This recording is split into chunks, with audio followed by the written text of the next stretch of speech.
La última cama. Este es el dilema de la última cama. Licencia literaria que ilustra la tragedia humana. Los medios les encanta decir: Brasil colapsa, España, Italia, los hospitales colapsan, pero no se detienen a reflexionar. Cuando dicen colapsan, se refieren a que el hospital no puede más, pero ni la noticia ni la tragedia está ahí. Lo trágico es que alguien tiene que escoger quién muere y quién vive. Ese es el punto, que cuando el hospital está colapsado, la muerte sonríe. Y ya no es que se hizo todo lo que pudo para salvarlo, al revés, no se hizo nada.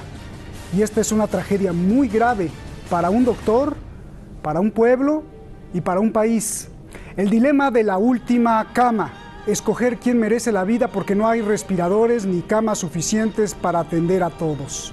Soy Roberto de la Madrid y esta noche en Detrás de la Razón, tragedia en hospitales y casas de un país lleno de hermanos.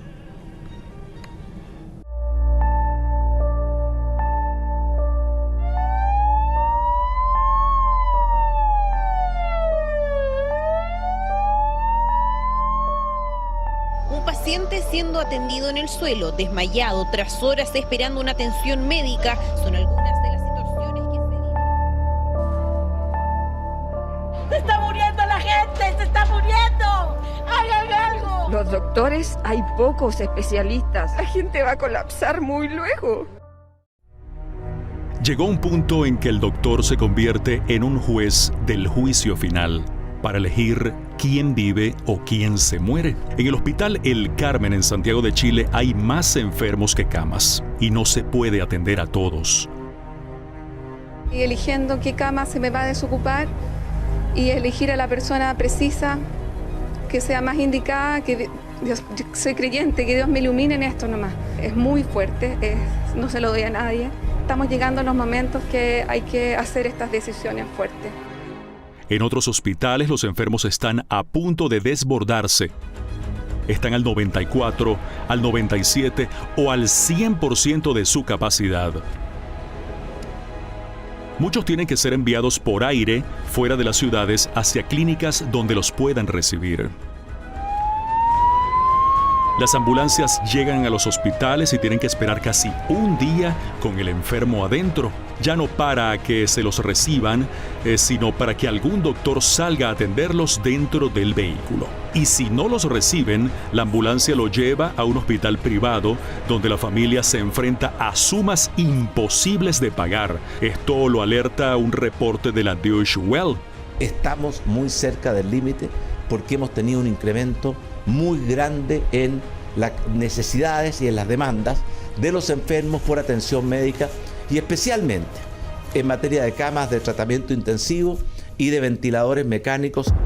A la pandemia se suma el hambre. El desempleo ha alcanzado su mayor nivel en 10 años. Desde antes de la pandemia, en octubre, gigantes protestas contra el gobierno y la desigualdad.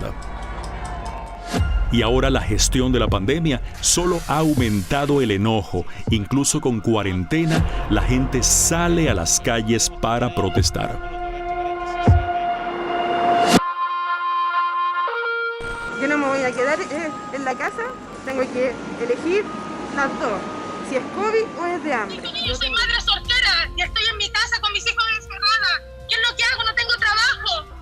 Sí, me gusta trabajar, quiero trabajar, pero ¿qué hago si no hay trabajo? Este es el escenario perfecto para que los narcotraficantes extiendan su poder. Los reyes del narco están pagando funerales, regalando dinero, ayudando a los más pobres, dándoles alimento a cambio de ser reclutados como sicarios. Lo advierte Eduardo Vergara, ex jefe de seguridad en el Ministerio del Interior de Chile.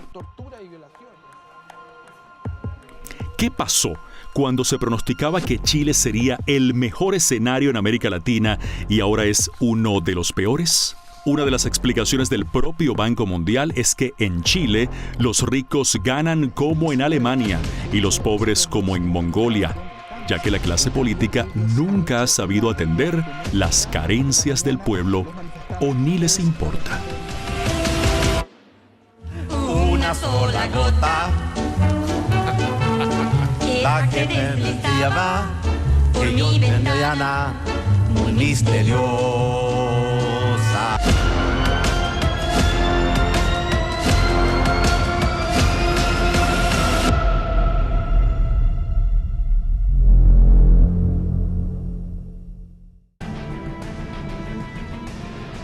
Ahí está. Para mí uno de los más grandes analistas que tenemos, siempre puntual y sobre todo valiente, está en Chile y sabe cómo se mueven las piezas en el mundo y por supuesto en su país. Nicola Hadwa, gracias, buenas noches, analista internacional. Periodista nato, denunciante, contestatario, de crítica firme. Usted lo conoce, Esteban Silva Cuadra, gusto en verte, Esteban. Gracias por estar aquí con nosotros, gracias. Analista político, ambos en Chile. Les pido su ayuda a los dos, por favor, tenemos muchas preguntas y muy poquito tiempo. Nicola, comienzo contigo. Doctores que juegan al juez de la vida, decidiendo quién es mejor que viva. Dos cosas antes de entrar a profundidad. Dame la fotografía general de lo que está pasando y por qué esto debe ser un llamado de urgencia para Perú, para México y para todos los países de América Latina que les está pasando o les pudiera pasar la tragedia de Chile. Por favor, Nicola. Roberto, siempre un agrado estar contigo en tu programa.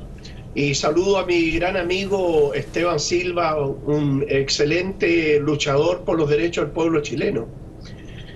Fíjate, Roberto, que Chile hay dos cosas que no son ciertas. La primera es que es un país modelo. No es un país modelo.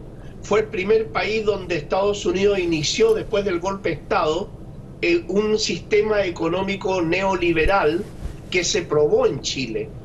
Fue el primer país donde se instaló esa doctrina perversa, una doctrina económica perversa que ha provocado lo que hay ahora. No somos un modelo. Lo que está ocurriendo en Chile y este espanto que hay es de toda América Latina, con la excepción de algunos países que son un ejemplo, al menos en lo que es la salud, como es Cuba y Venezuela. Pero lo vemos también en África, que África fue empobrecida sistemáticamente durante siglos para hacer la riqueza de los europeos. Estados Unidos considera a América Latina su patio trasero y siempre levanta la imagen de Chile como que es un ejemplo. Pero esto es lo que se ve por arriba, Roberto. Chile tiene el mar privado, las calles son privadas, las carreteras privadas, la medicina de calidad es privada, las universidades privadas, los colegios privados, la luz, el agua, el gas, todo es privado. 10 familias, Roberto, son dueñas de todo Chile. 10 familias.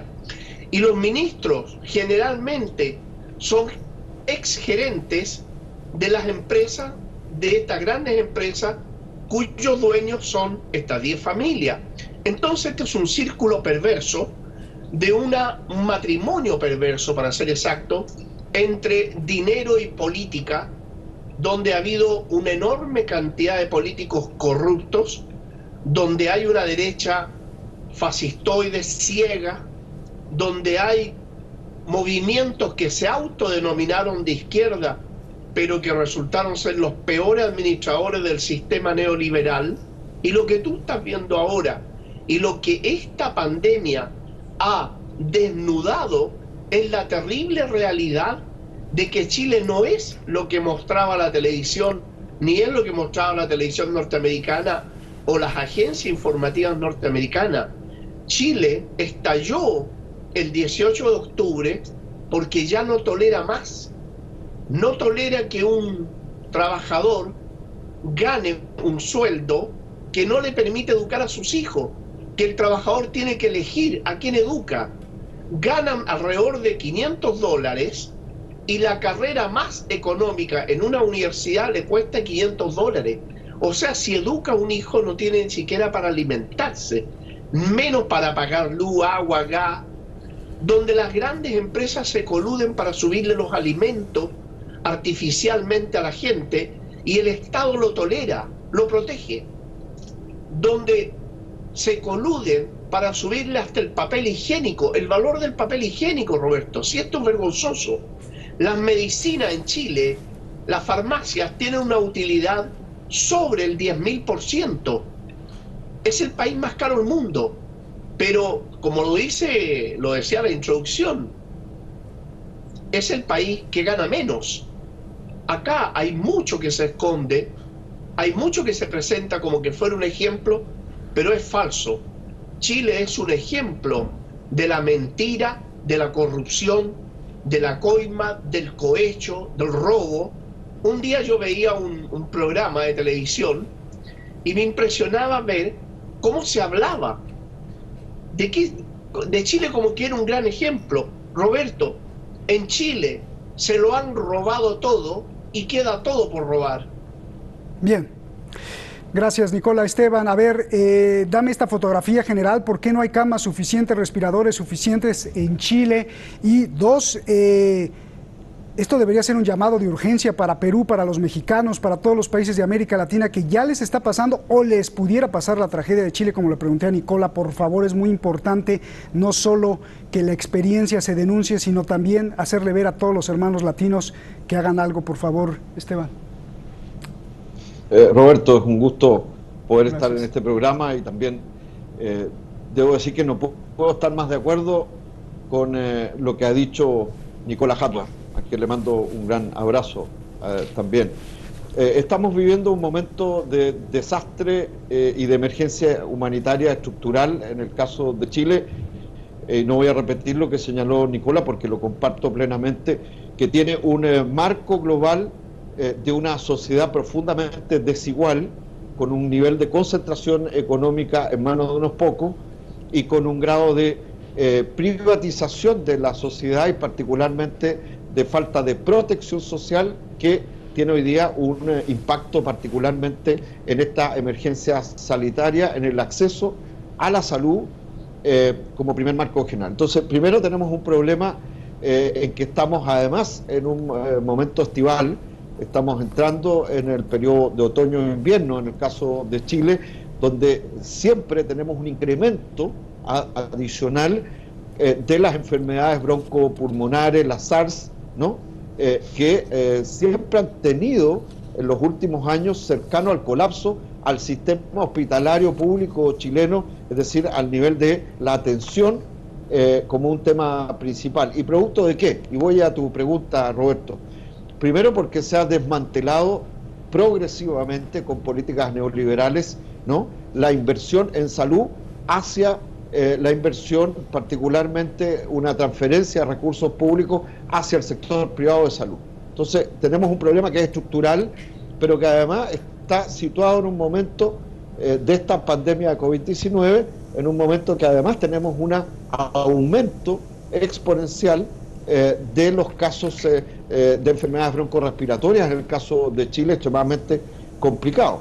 Y en ese marco podríamos situar dos cuestiones centrales. Primero, un gobierno como el gobierno derechista de Piñera, que no tomó a tiempo medidas de confinamiento social, estamos hablando de marzo, porque insistía en la idea de mantener la economía y particularmente el capital, en la lógica que se le da a Nicola, abierto, funcionando, a riesgo de desproteger la salud de la mayoría del pueblo trabajador chileno, y hoy día estamos pagando las consecuencias.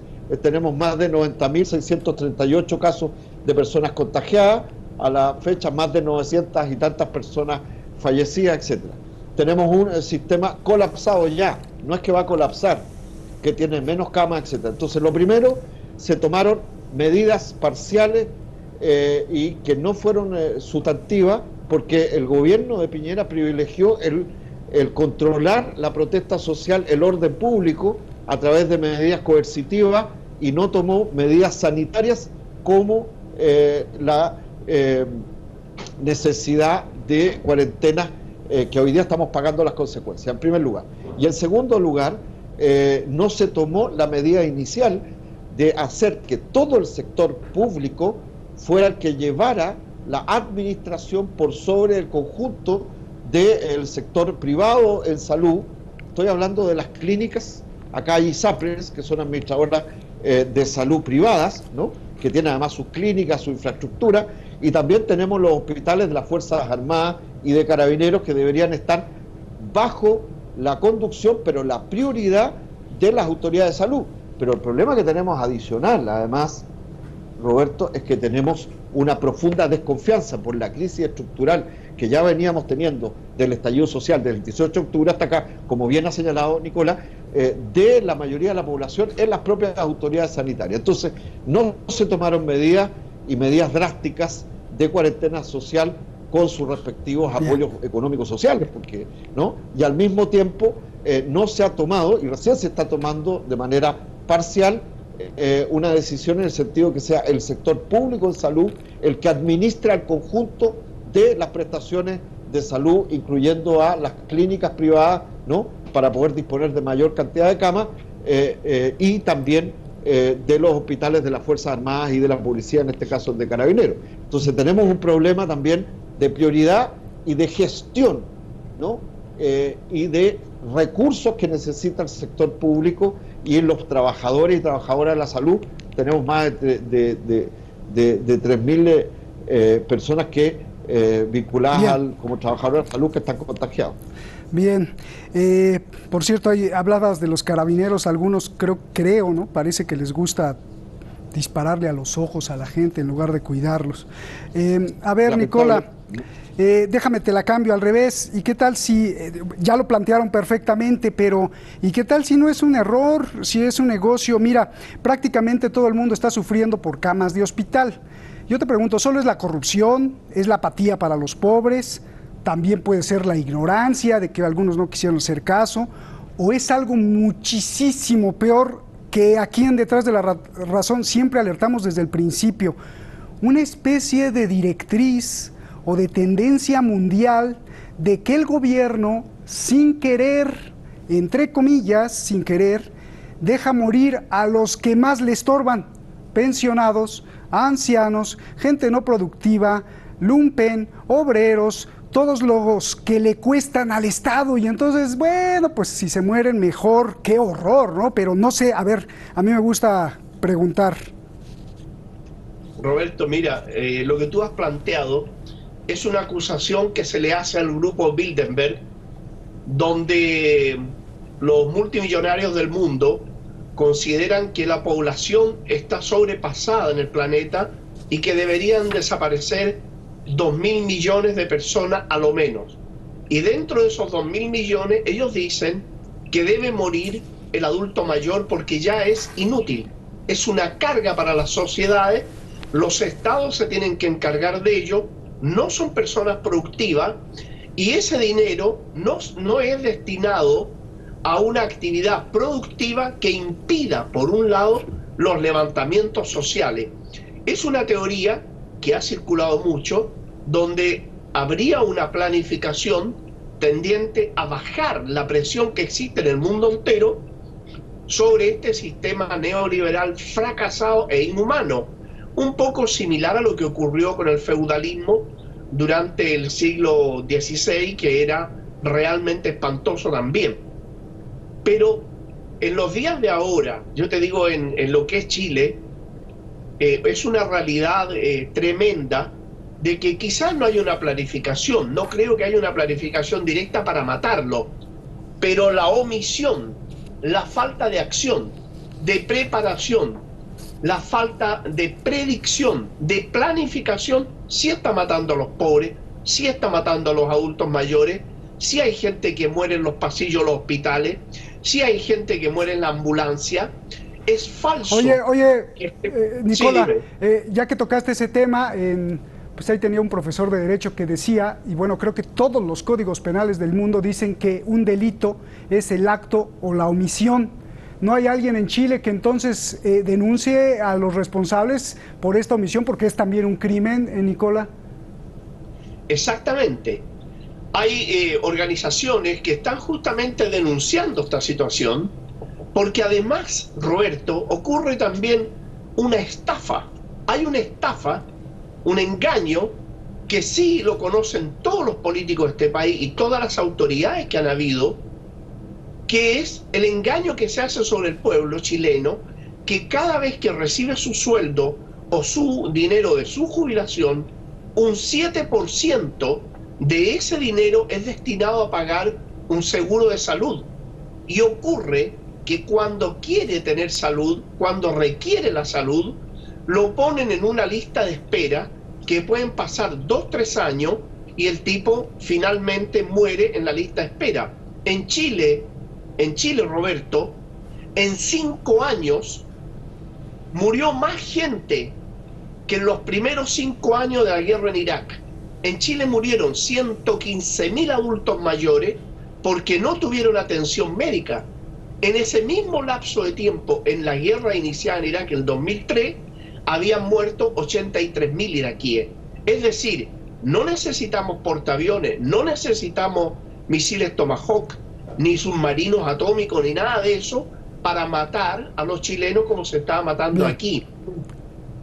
Gracias, Nicola. Ya se nos acabó el tiempo, Esteban. A ver, esta es una pregunta tremenda y de terror. Los narcotraficantes están creando un estado paralelo y si hablamos no de costos sino de solución, en muchos casos los narcos están siendo más eficaces en resolver los problemas del pueblo, dándoles comida, pagando funerales, regalándoles dinero. Esto es gravísimo porque el costo es gigante para el país, un ejército fiel de criminales o a la fuerza, y muchos ven la disyuntiva: o muere tu familia de hambre o te alías con el narco. Háblame de esto, por favor. Bueno, yo creo que el problema es la falta de Estado. En una sociedad de capitalismo salvaje predominante, como es el modelo neoliberal chileno, que se presenta como un gran modelo, ¿no?, a imitar, y que ha quedado claro que tenía pies de barro, la falta de Estado, la falta de políticas públicas, la falta de capacidad en términos no solo presupuestarios, sino de participación de una democracia que solamente es restrictiva porque es una democracia representativa que está en crisis y no es participativa, ha hecho que la anomia, ¿no?, en definitiva, y en este caso el microtráfico, personas vinculadas al narcotráfico, como tú bien has señalado, ocupen espacios de influencia al resolver demandas, o a lo menos a absorber parte de esas demandas, porque el Estado y la economía que se ha privatizado ha sido incapaz, y la democracia, una democracia finalmente solamente en crisis, oligarquizada, sin participación popular. Entonces evidentemente estamos ante problemas que son más de fondo y que en crisis como esta, la crisis sanitaria que vive Chile, pero la pandemia que es mundial, aparece con toda su desnudez, ¿no?, las carencias a nivel económico, en la base social, ¿no?, la anomia, en definitiva. Entonces creo que en este plano tú tienes razón. Hay espacios que se ocupan por la privatización de la vida, de la economía y de la institucionalidad, particularmente que golpea a los trabajadores y a los más pobres. Muchísimas en ese plano, ese ámbito. Muchísimas gracias, les agradezco mucho. Da para 2 horas, pero bueno, pues el tiempo es cortito. Gracias, Nicola, un abrazo grandote, y también para ti, Esteban. Cuídense mucho de este coronavirus. Gracias. Mire, es muy lamentable cuando un periodista salta al campo de la política y comienza a juzgar en lugar de reportar o reportear. Un periodista es un reportero, con mucha humildad, un reportero y punto. Quien no entienda eso, entonces se convierte en fan, en seguidor o en lo que sea, menos en periodista. Un periodista debería de ser responsable y leal.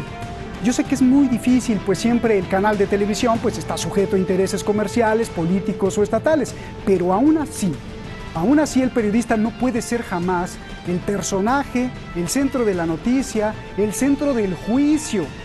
El juez no puede ser el que reparte insultos y críticas, el que reparte calificativos. No, el periodista es quien reporta, quien muestra los hechos o quien pregunta, nada más. Pero el ser humano, en su afán por ser famoso y sentirse más que los demás, cae en ese grave error, desde periodistas de ultraderecha hasta los de izquierda. Pero para eso está usted, para denunciarnos cuando nosotros no hagamos bien el trabajo, para señalarnos y decirnos: a ver, la opinión la hago yo, el espectador, y tú, periodista, solo dame los ángulos. Denúncianos, por favor. Buenas noches.